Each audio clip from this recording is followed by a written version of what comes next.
to the cattle. Vayikach ben bakor rach vatov, and he took a young bull that was tender and good. Vayitain el hanar, and he gave it to the boy. Vayimaher lasososo, and he hurried to prepare it. When the angels came to Abraham in the guise of Arabs, so Abraham prepared a meal for them.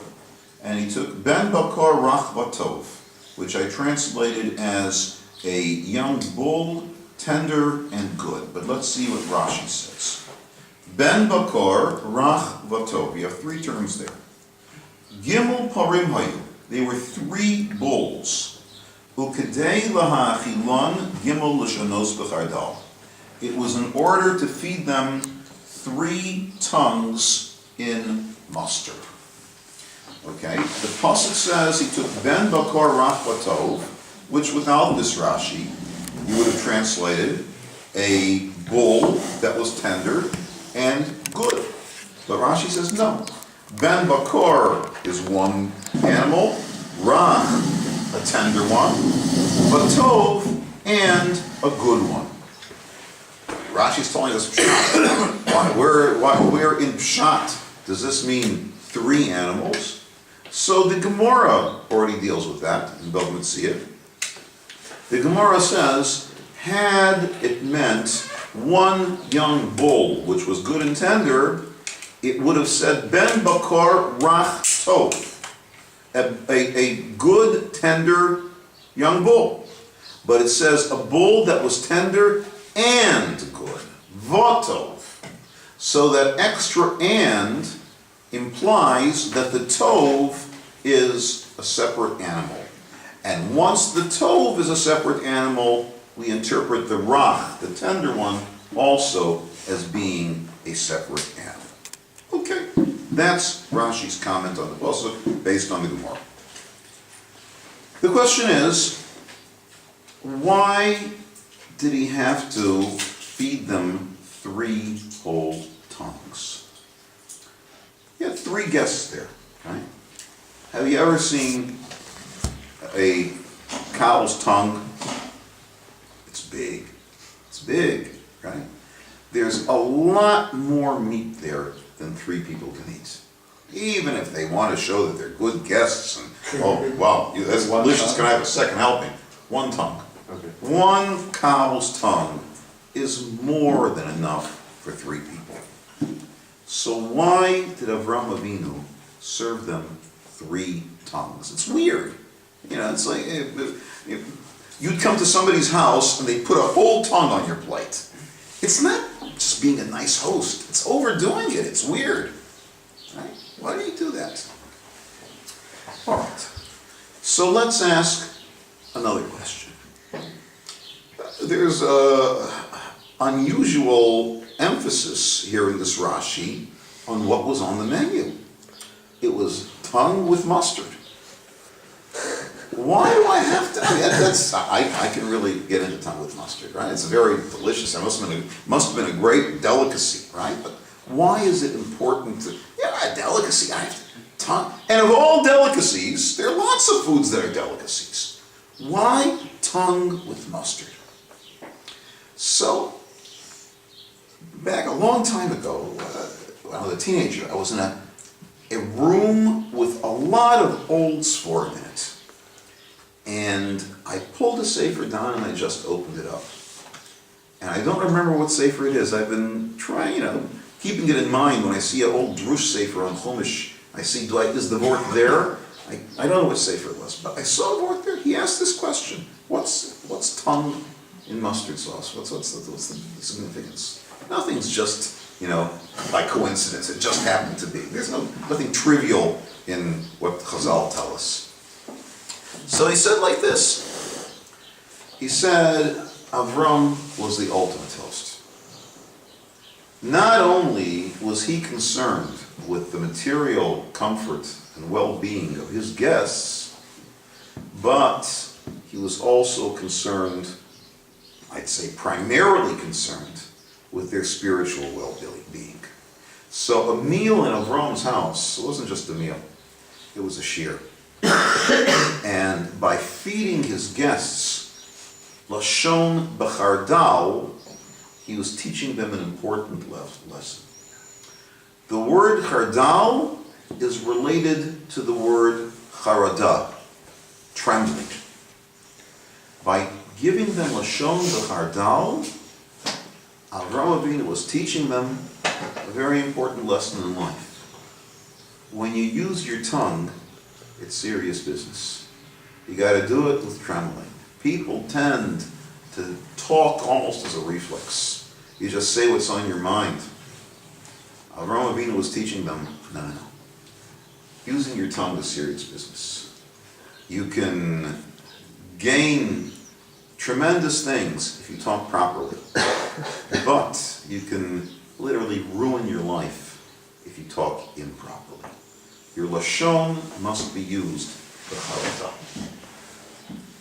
Based on this vort, I would like to say, I'd like to give an explanation as to why Avram Avinu served his guests 3 whole tongues. The worst thing that a person can do with words is to speak Lashon Hara. I mean, there are a lot of Vayeras that a person can do, verbally.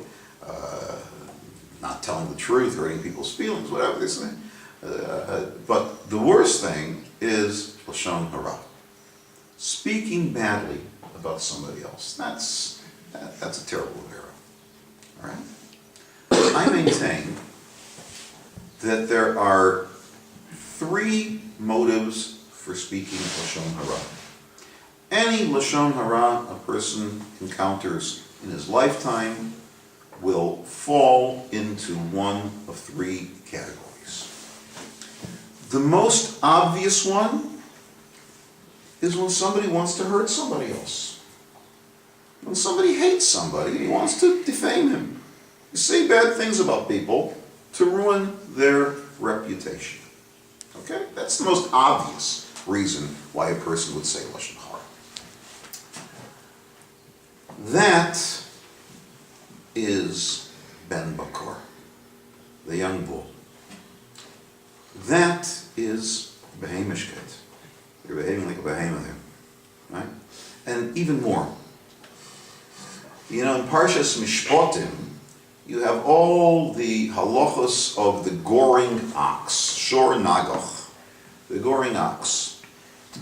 So the Zohar says, who is the goring ox?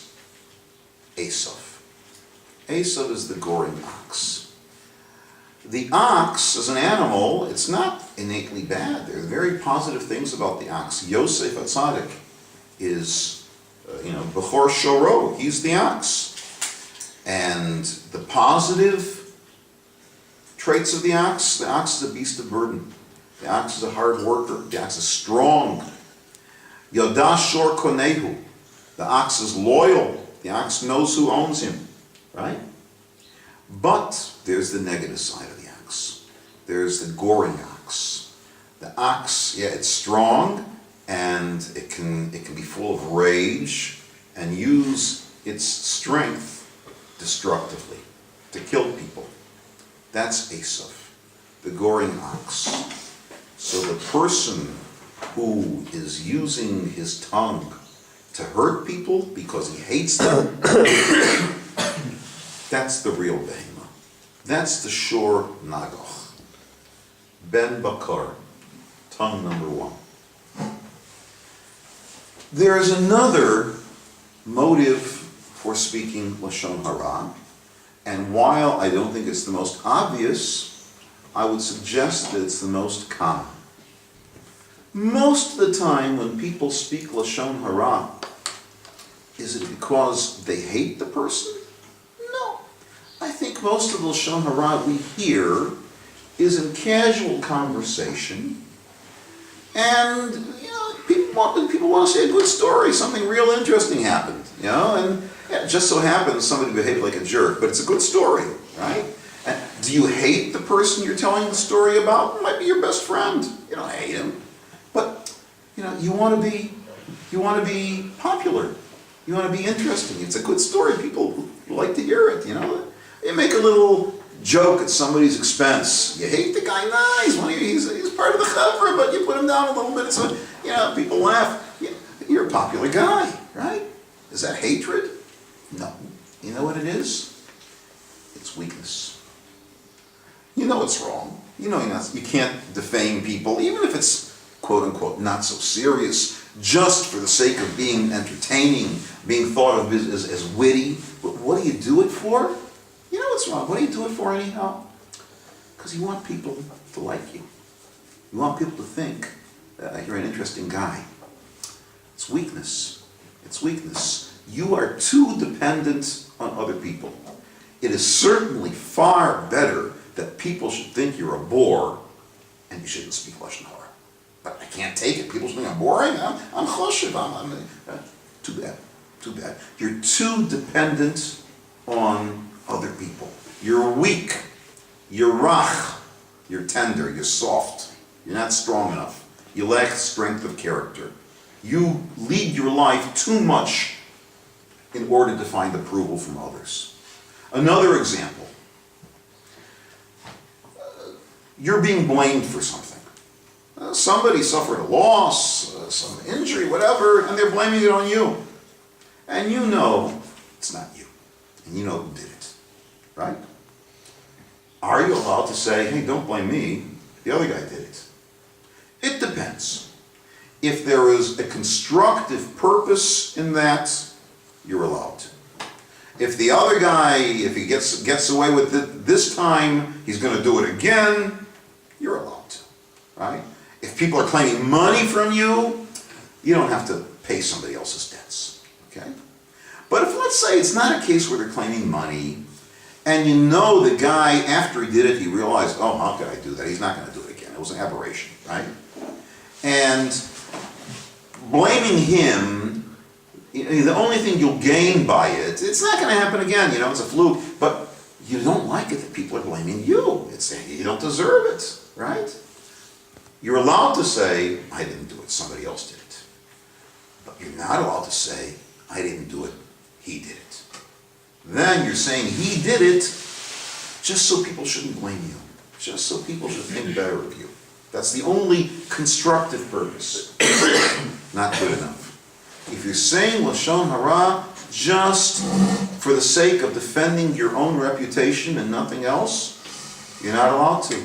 You're doing it again because you're too soft. You're weak. You depend too much on other people's opinion of you.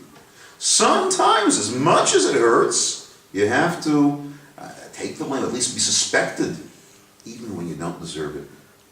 And by saying, I didn't do it, he did it, you get yourself off the hook. Too bad. Too bad. So, we have two motives for Lashon Hara. Ben Bakar, somebody's a behema, he's a shor nagach.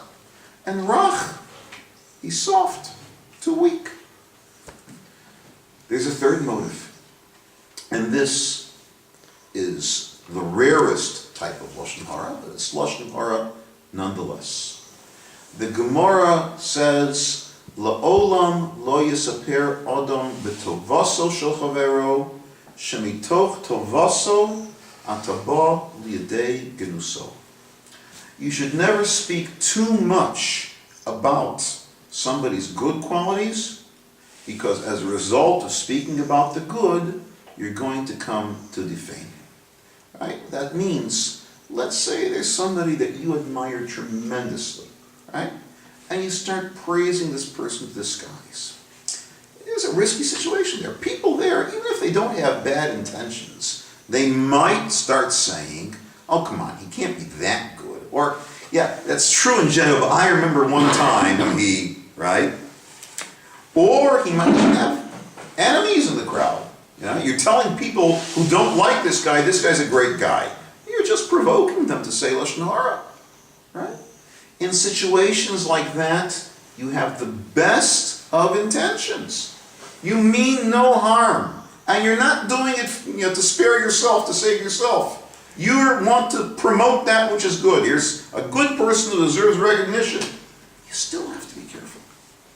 That's the third motive. Tov, with the best of intentions, it can still be Avat Lashon Hara.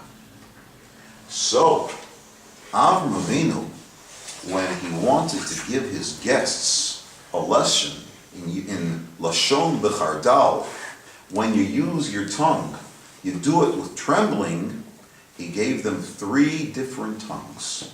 He told them there are 3 different things that you have to watch out for before you use your tongue. Don't be a ben bakar. Don't be a behema. Don't be malicious. Don't be rach. Don't be too weak. Have strength of character. Even if people won't think of you the way you want them to, be strong and tov. Even when you have the best of intentions, still you have to be careful. It could turn out to be Lashon Hara. Okay, now let's deal with a different topic altogether in this week's Parshat. The Akedah. Vayehi achar hadorim ha'ela. It was after these, Rashi interprets it, words, after these words. Ve'elokim nisa es Avraham, and HaKadosh Baruch Hu tested Avraham. Rashi interprets the word dvarim here, not things, but words. We won't go into why. But let me just read to you what Rashi says. Achar hadvarim ha'ela. After these words. Yesh me Rabosenu omrim. Some of our rabbis say, Achar dvarov shel Satan. After the words of the Satan. Shehaya mekatreg.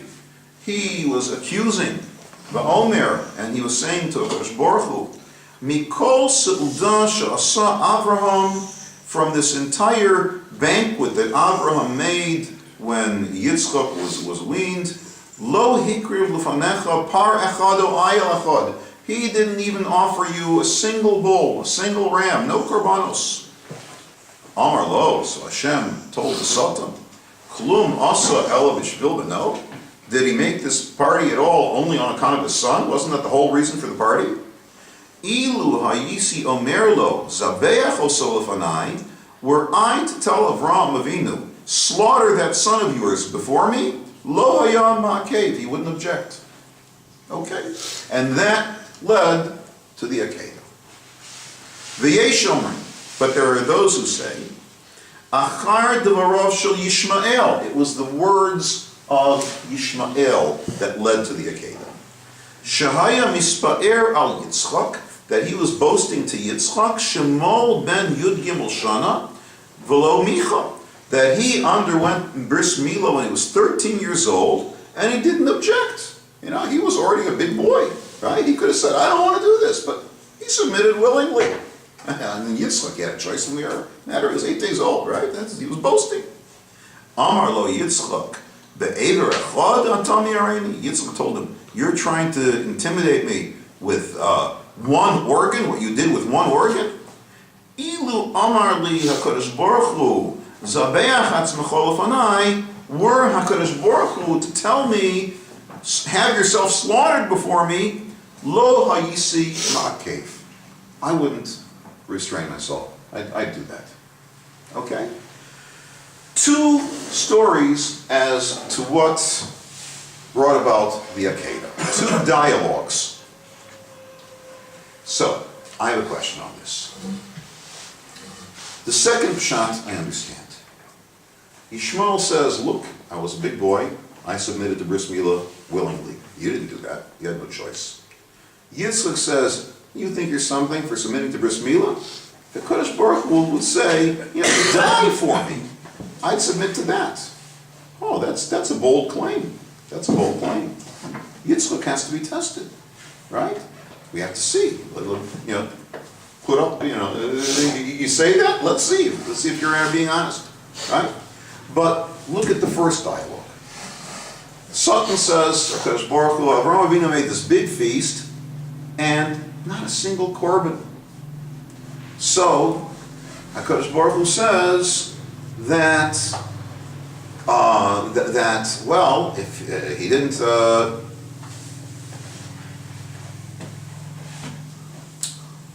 I'm asking the question incorrectly. I understand the first pshat. Avram makes this big feast, and he said, Satan says, you didn't bring a single korban. Kadosh Baruch Hu says, you see, Avraham Avinu, not only is he willing to give me a korban, he's going to bring me a son. Good. That I understand. But the second pshat, Yitzchak Avinu makes this claim that I would be willing to sacrifice myself for God. Right? Okay. Yitzchak Avinu, you make that claim, prove yourself. What did poor Avraham Avinu do to deserve anything? He didn't make any claims. Why is Hashem testing Avraham? Because of a claim, a boast that Yitzchak made. Where's that fair? It's unfair. Next question. Everybody asks this question. It says, "V'Elokim nisa es Avraham." Hashem tested Avraham. Why isn't it also Hashem nisa es Yitzchak? Good. It was a test for Avraham. Test for Yisrael too, wasn't it? Why is he left out? Okay.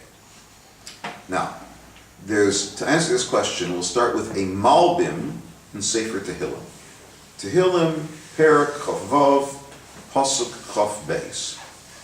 David HaMelech says, "Bechaneni Hashem v'naseni." Test me, Hashem, and put me to a trial. Here, the Malbim explains to us what's the exact difference between bechaneni and naseni. They're pretty much synonymous. They're both test me in different words, but in Lashon HaKodesh, no two words have exactly the same meaning. So what's the shade of difference between the two words? And his answer is essentially the difference between a test and an experiment. Okay? A test is part of normal routine, right? You go to school, you get tests, you expect a test, and you're supposed to pass a test. Okay, that's, just make sure you are maintaining the accepted standard. And everybody has to live up to the accepted standard. An experiment already is something unusual. We haven't done this before. We want to find something out that we don't know yet. That's an experiment, right? A test, we expect everybody to pass the test. We're surprised if somebody fails. The expectations are you pass. With a trial, with experiment, there are no expectations. Let's see what happens when we do this, right? So, people go through life, everything's a test. Every moment, you have to make choices, and you expect to make the right choices. Bechaneni, that's all the time. That's routine, right? But naseni, put me to the trial, do an experiment with me. Well, that's when HaKadosh Baruch Hu puts a person in a situation when we're not just seeing if he is living up to the expected standards. No. We're putting him in a situation in which he is under pressure that he's never been in before. And we want to see, is he capable of this new situation, of coming to terms with this new situation? Or is this something he just can't handle? And in a nisayon, two possible results. If you pass the nisayon, well, you have become a new person. Till now, we didn't know you could do this. Now, what was up to here, just potential, has come out into reality. You're bigger than you were before. You're stronger than you were before, right? On the other hand, you flunk, you didn't pass the experiment, it can break you. It can break you, right? Bechina, yeah, sometimes, every moment in life is a bechina. Sometimes you make the wrong choices. Well, yeah, that's also part of the life, making the wrong choices once in a while. But being pushed to your limits and not being being pushed beyond your limits and not being able to handle it, that's traumatic. Okay.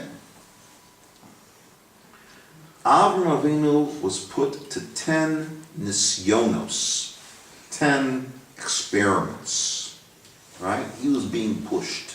He was being pushed. You know, you're great now. Let's do some more. Do that one more push-up that you don't think you can do. You see, you can do it. You see, you can do it. And Rav Chaim Volozhiner and others say that Avram Avinu, when he was undergoing these trials, it wasn't just he as an individual who was being developed. We have inherited the character of the Avos. We're not just their biological descendants, we are their spiritual descendants. And there is a spiritual heredity that is passed down to us. And any potential that was brought into reality by Avram Avinu's trials became part of his nature and became part of the nature of Klal Yisrael. Right? To him it was an experiment. To us, it's our nature. It's natural. Okay? Now, all of the 9 trials that Abraham underwent before the Akedah, you go through them, they're different lists, but in general, you know what they were about, what the objective was. It was to make Avram capable of self-sacrifice, putting HaKadosh Baruch Hu first and his own personal interests second. Right? So, Mesiras Nefesh, in other words. Right? He had to go down to Egypt, even when he was expecting to be able to stay in Yisrael. He was thrown into the fiery furnace. Right? All these trials, HaKadosh Baruch Hu, Avraham Avinu says, I'm much better off not going into that furnace, right? But what my self-interests are not the main thing. The truth of HaKadosh Baruch Hu is the main thing. Right? So he's gone through 9 trials that were designed to make this trait of self-sacrifice second nature to him. Right? How can you tell if it's second nature or not? How do you know if the trials were successes or not? Maybe Avraham Avinu, yes, self-sacrifice, but maybe it's still hard for it. You know how HaKadosh Baruch Hu was able to tell, at least how any of us from our study of Torah are able to tell that the trials were a success, that self-sacrifice has become part of the character of Am Yisrael? And it is. Throughout history. The simplest Jews, Amaratzim, the people are going to learn. When the Christians say, either abandon Yiddishkeit, declare that you believe in our beliefs, or die, they didn't think twice. They died. It was part of our nature. Right? When could you tell clearly that this was so? You know when? Yishmael and Yitzchak are having a conversation. Yishmael says, you were a little baby, I was 13 years old. And Yitzchak says, he's not boasting. He's telling in the most natural way. He says, what? I don't understand. You think it's a big deal to submit to Mila when you're 13? And he says, with the perfect tamimus, he says, I would die for God. And he said this so naturally and so sincerely that HaKadosh Baruch Hu saw that this was part of his nature. Oh, it's part of his nature to die for God. Yeah. So HaKadosh Baruch Hu says, okay, my objective in the first 9 trials of Avram has been realized. The next generation, self-sacrifice, Mesiras Nefesh, Kiddush Hashem, it's part of him. Right? So then, at the final Nisayon of Avram, when all Yitzchak is being asked to do, all he's being asked to do is die, That's not an nisoyon for Yitzchak. You're not pushing him beyond his nature. His nature is, when God asked me to die, I die. That's no big deal. For him, it's a bechina. Are you living up to your standards? Yeah. Zeres nefesh? Okay, very good. You get an A this time. But it's not an experiment, right? Who is it an experiment for? Who is it an nisayon for? Who are you pushing beyond his known limits? Avram Avinu. And here I'll finish with a word from the Sefer HaChaim that we're learning on Sunday nights, right? What makes it a trial for Avram Avinu? And he says the following. He says, Avram Avinu came onto his emunah in HaKadosh Baruch Hu logically, right? Through his own observation. He saw a universe in which everything was interdependent, in which, one thing complemented another, right? And he saw that this must have come from this supremely beneficial, good being, right? Okay? And he submitted to the will of that good being, that ultimate good being, right? But Avraham Avinu had a conception of God, and he accepted that conception of God. But nobody's conception of God is complete, right? Even Avraham Avinu's. HaKadosh Baruch Hu, in the Akedah, told him, you view me as this supremely benign being, and that is what I am. But don't think that in every situation in life, you're going to understand how I'm being good. There are going to be situations where it doesn't look, 99% of the time, HaKadosh Baruch Hu, you're wonderful. But sometimes it's hard to see it. The Holocaust, things like that. Where is God's beneficence? Where is it? It's there, but there are going to be times you're not going to see it. Let's see if you submit to me at those times too. I'm going to tell you to do an act that looks like the most cruel thing a human being can do. Take the one person you love the most and murder him, right? Ooh. The beautiful. Where is this great, good God that, right? Avraham Avinu? Let's see. Let's see if you submit then. Let's see if your emunah is strong enough to say that, if 99% of the time he is this incredibly good being, if in the rare occasion that he doesn't seem that way, the problem's with me. And I still submit because I know that's what God wants. Do I understand how it's good? No. But it's from God. That was a nisoyon. And I think the lesson for us is, many lessons for us. There are times when it's hard, and sometimes you think it's not fair, things like that. Don't think that way. It's fair. It's not just, it's the best thing for you. You don't know how? Trust HaKadosh Baruch Hu, right? And nowadays there's another trend also among Yirei Shemayim, Torah Jews, people who keep all the halachos, people who keep everything, right? We have to be apologetic for the Torah, right? How can the Torah talk about genocide? That's cruel, right?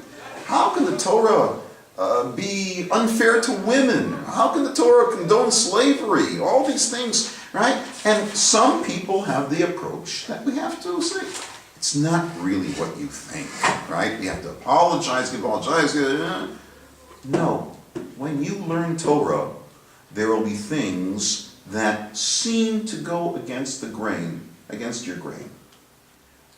Your nisoyon is, don't say, I'm really more sensitive than those ancient people who put together the Talmud, whatever. They weren't as sensitive as I am.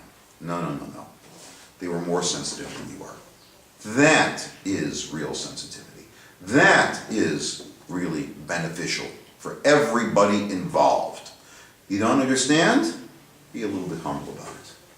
Okay? Don't put yourself on this pedestal and say, I in the 21st century. I'm sophisticated, I'm refined, I'm sensitive. They were primitive. Chas v'shalom. Okay, Rabbi, have a good Shabbos. Shabbos.